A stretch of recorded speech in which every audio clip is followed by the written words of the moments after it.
नमस्कार, स्वागत है ट्रू मीडिया ज्योतिष विज्ञान में सभी दर्शकों का। आज हम बात कर रहे हैं मंत्रों से चमत्कार की। मंत्रों से चमत्कार कैसे हो सकता है और कैसे होता है? क्या मंत्र कार्य करते हैं? लोग कहते हैं, अक्सर बातें करते हैं, मैंने इतने लाख मंत्रों का पाठ किया लेकिन मुझे कोई फ़ायदा नहीं हुआ। मैं डेली मंत्रों का जाप करता हूँ लेकिन मंत्रों से मेरा समाधान कुछ नहीं होता, और ज़्यादा लंबे समय तक करने से एक विश्वास भी डगमगाने लगता है। तो क्या मंत्र गलत हैं? मंत्र भी गलत नहीं है, मंत्र बिल्कुल सही है, क्योंकि शब्द की जो शक्ति होती है वह हमारे इस भौतिक शरीर से ज़्यादा बलशाली शब्द की शक्ति होती है। इसका उदाहरण एक छोटा सा मैं दे देता हूँ कि यदि मैं आपको कोई अपशब्द कहता हूँ तो तत्काल ही आप क्रोध आ जाएगा, तत्काल ही आप क्रोधाग्नि से भड़क उठोगे और शायद हमला भी कर दें, और अपशब्दों का वार भी आप अवश्य ही करेंगे। तो आप मुझसे दूर हैं, मैं आपसे दूर हूँ, तो यह इतनी एकदम से प्रचंड ज्वाला अग्नि की कहाँ से पैदा हुई? यह शक्ति जो पैदा हुई वह शक्ति शब्द से हुई। तो मंत्र भी तो क्या है? शब्द ही तो हैं, फिर वह कार्य क्यों नहीं करते? और इस अग्नि को शांत भी इसी शब्दों के द्वारा से ही किया जा सकता है। तो शब्द मनुष्य के शरीर से ज़्यादा ही बलशाली शक्ति मानी जाती है, शब्दों की शक्ति। और मंत्र जो है इन शब्दों का समूह होता है, और इस समूह को उच्चारण के द्वारा से ही आप अपने कार्यों को सिद्ध किया जाता है। लेकिन यह मंत्र आप करोड़ों बार भी पढ़ लें, काम नहीं करते। क्यों काम नहीं करते? वह काम इसलिए नहीं करते क्योंकि आपके शब्द उतने बलशाली नहीं हैं। इसका एक छोटा सा उदाहरण देता हूँ। कर्ण, महाभारत में एक महत्वपूर्ण स्थान है महाराजा कर्ण का। महाराजा कर्ण दानवीरता के क्षेत्र में भी पहचाने जाते हैं और एक सर्वश्रेष्ठ धनुधर, एक महान योद्धा के रूप में भी जाने जाते हैं। जब यह अपने गुरु से शिक्षा ले रहे थे तो वह ब्रह्मास्त्र चलाना चाहते थे। जब उन्होंने अस्त्र अपने धनुष पर तैयार कर लिया और गुरु से बोले, गुरुदेव मुझे मंत्र दीजिए।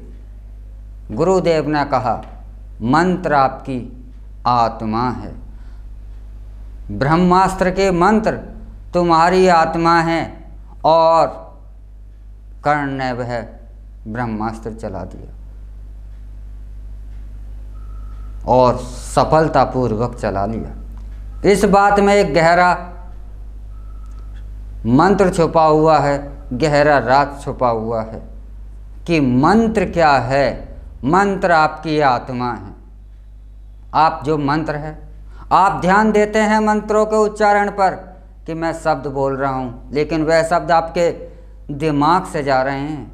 आपके मन भी आपका उन मंत्रों में रमा हुआ नहीं है, मन तो आपका कहीं और है। तो वह कार्य कैसे करेंगे? आप उच्चारण तो कर रहे हैं मात्र, लेकिन ना तो आपके मंत्रों में आपकी आत्मा जुड़ी हुई है और ना ही आपके मंत्रों में आपका मन जुड़ा हुआ है। तो इस प्रकार से आप अगर भौतिक चीज़ों को, संसार को, आप वह अपनी आराधना तो दिखा सकते हो, लेकिन उस दैवीय शक्ति जिसकी कि आप आराधना कर रहे हो वहाँ तक अपनी बात को नहीं पहुँचा सकते। इसका एक छोटा सा उदाहरण भी देता हूँ कि जब दो लोगों के बीच में युद्ध होता है तो वह अपशब्द एक दूसरे से कहते हैं, उन अपशब्दों का एक दूसरे पर प्रभाव क्यों होता है? वो इसलिए होता है क्योंकि जब आप अपशब्द कह रहे होते हैं तो आपकी आत्मा और मन उन शब्दों के साथ होता है, तो वह सामने वाले को प्रभावित करते हैं। तो आपके जो मंत्र है, मंत्र किसी भी देवता का हो, मंत्र कोई भी हो, जब तक आप उसे पूर्ण रूप से आत्मा को, हृदय को एक कर कर, अपने मन को एक कर कर उसे जाप करेंगे, तो मंत्र आपको करोड़ों बार पढ़ने की आवश्यकता नहीं है। आपका एक बार पढ़ा हुआ मंत्र भी आपका कार्य करेगा। मंत्र वैसे शास्त्रोक्त तरीके से 3 बार पढ़े जाते हैं, 3 तरीके से पढ़े जाते हैं मंत्र। एक आपने पूजा पाठ करते हैं और तेज स्वरों में पढ़ा जाता है, एक मध्यम स्वर में पढ़ा जाता है, एक शांत स्वर में पढ़ा जाता है। शांत स्वर में, मध्यम स्वर का अर्थ होता है कि आपके जो ध्वनि है, पूजा आप कर रहे हैं, बैठे हुए होंगे और पूजा के स्थान पर बैठ करके आपकी जो ध्वनि है वो इस प्रकार निकले कि वह ना तो ज़्यादा तेज हो और ना ज़्यादा हल्की हो, और सुनने वाले के समझ में भी वह शब्द सही प्रकार से समझ में भी ना आए। यह मध्यम स्वर है। और अंतः स्वर, यह स्वर आत्मा से होता है। इसमें मंत्र को जाप करते हुए ना तो आपके होठ हिलते हैं और ना ही जीविया हिलती है और ना ही आपका शरीर किसी अवस्था में होता है। अंतः स्वर मंत्र किसी भी अवस्था में, सोते हुए, बैठते हुए, चलते हुए, किसी भी स्थिति में आप जाप कर सकते हैं, क्योंकि आत्मा से, अंतः से निकला हुआ मंत्र, आत्मा से निकला हुआ मंत्र बलशाली होता है और वह कारगर होता है। तो मंत्र जब ही काम कर सकते हैं जब उसमें आपके मन और आत्मा उन शब्दों के साथ मिली हो, आपके भाव भी उन शब्दों के साथ मिले हों और आपका समर्पण भी उस मंत्र में हो, तभी आप मंत्र से सफलता प्राप्त कर सकते हैं। यदि आप सांसारिक तौर पर दिखाने के लिए अगर आप जाप कर रहे हैं तो उससे आपको कोई भी लाभ नहीं होगा। कुछ समय के लिए आपको संतुष्टि हो सकती है कि हमने यह कार्य किया है। तो अक्सर लोग यह शिकायत करते रहते हैं कि ये मंत्रों से कुछ नहीं होता है, ध्वनि से कुछ नहीं होता है, यह तो मैंने करोड़ों बार कर लिया, मैंने इतना करा है, मैंने इतना करा है। तो एक बार आप शांति से बैठ के सोचिए, क्या मैंने वह करा है? नहीं। सफलता तो जब ही मिलती है जब आपकी कमियां दूर हों, सही तरीके से सही समय पर कार्य किया गया हो, तभी सफलता मिलती है। तो मंत्र का खाली वाणी से जाप कर देने से चमत्कार नहीं होता। चमत्कार जब होता है जब आप उस जाप को वाणी ना करे, आपका हृदय करे, तो अवश्य ही चमत्कार होगा।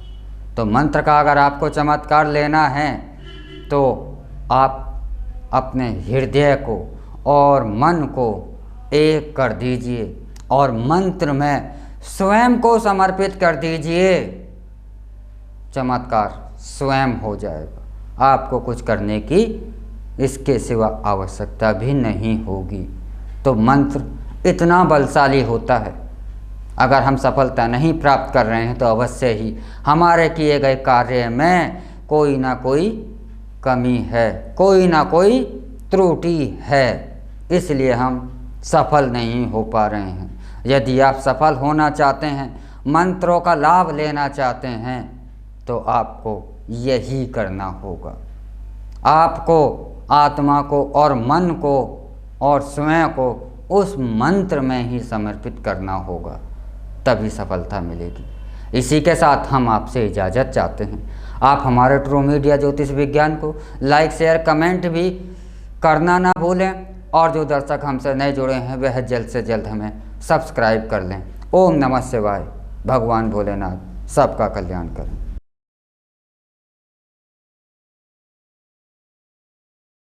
अगर आप ये वीडियो YouTube पर देख रहे हैं तो हमारे चैनल को सब्सक्राइब करें और बेल आइकन को दबाना ना भूलें। अगर आप Facebook पर ये वीडियो देख रहे हैं तो हमारे पेज को लाइक करें।